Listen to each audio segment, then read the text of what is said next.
ವೀಕ್ಷಕರೇ ನಮಸ್ತೆ, ನಾನು ನಿಮ್ಮ ಕೌಶಿಕರಿಗೂ KS ಲಾಗ್ಗೆ ಸ್ವಾಗತ. ವೀಕ್ಷಕರೇ, ದೈವಾರಾಧನೆ ಸಾವಿರಾರು ವರ್ಷಗಳ ಇತಿಹಾಸ ಹೊಂದಿರುವಂತಹ ದೈವಾರಾಧನೆ ಬಗ್ಗೆ ಕೇಳಿದರೆ ವೀಕ್ಷಕರ, ಹಾಗಾಗಿ ಇವತ್ತಿನ ಸಂಚಿಕೆಯಲ್ಲಿ ಈ ದೈವಾರಾಧನೆ ಅಂದರೆ ದೈವದ ಬಗ್ಗೆ ಮಹತ್ವ, ಅಂದರೆ ಸ್ವಾಮಿ ಕೊರಗಜ್ಜ ಅನ್ನೋ ದೈವದ ಬಗ್ಗೆ ಕೇಳಿದ್ರಿ. ಆ ಒಂದು ದೈವದ ಒಂದು ಮದಿಪು ಅಂದರೆ ಒಂದು ಆವೇಶ ಬರೋ ಹೊತ್ತಿನಲ್ಲಿ ದೈವಾರಾಧನೆ ಇರುವಂಥ ಒಂದು ಪ್ರಮುಖವಾದಂಥ ವಿಶಿಷ್ಟವಾದಂಥ ಒಂದು ಮದಿಪು ಅಂತ ಹೇಳ್ತಾರೆ ಕೊರಗಜ್ಜ. ಬನ್ನಿ ವೀಕ್ಷಕರ, ಆ ಒಂದು ಸಂಚಿಕೆಯಲ್ಲಿ ನೋಡೋ ಬನ್ನಿ ವೀಕ್ಷಕರ. ನಾರಂಗಾಯದ ಮರ ಉನ್ನಾನ್ನಪ್ಪ ಮೇಲಕ್ಕೆ ಬೇದೆ ನಾರಂಗಾಯದ ಉಪ್ಪಡು ಬಂದಿಸ್ತಾವಂತಾರು. ನಾರಂಗಾಯದ ಮರಕ್ಕೆ ನಾರಂಗಾಯ ಕುಯ್ಯರ ಪೋಪಿಂಚಿತ್ತಿನ ಕಾಲಡು ಒಂಜಿ ಕಾರು ನಾರಂಗಾಯದ ಮರತ ಗೆಲ್ಲ ದೀಪರು ಒಂಜಿ ಕಾರಣ ಮಾಡ ಮೈಸನ್ನ ಗರ್ಭ ಗುಡಿತ ಮುಗಿಲಿ ದೀಪರು ಅವಳುತ್ತಿನ ಸರ್ವಶಕ್ತಿ ಲೋಕದ ಕೋಪ ತಾಳು ಅಕುಲ್ ಕೊನ್ನ ಶಾಪನ್ನ ಅಂಡಲ ಜಗತ್ತಿಗೆ ಅವರ ಅದು ಬರ್ಕೊಂಡು ಏಲ್ಮಾನಿಲೆಗೆ ಏಲ್ಪಡಲ್ಲ ಕಲ್ಲಬಾರ್ದು.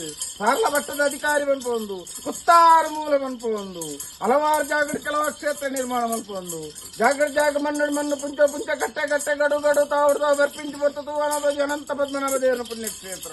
ಅನಂತ ಪದ್ಮನಾಭ ದೇವರನ ಪಾದವತ್ವರ್ರಿ ಅಂಗತಾತ್ಮಲ್ಲ ಜಾಗಗೇನ್ವಾರು ಅವಳನ್ನ ತಿರುಗುದು ಅಣದೋಜಿದು ಧರ್ಮತ್ತಿನ ಮಣ್ಣು ಪುಣ್ಯಕ್ಷೇತ್ರ ನಾಗನಡೆ ಸರ್ಪಜಡೆ ಪಂಚವರ್ಣದ ಮಣ್ಣು ಪಚ್ಚನ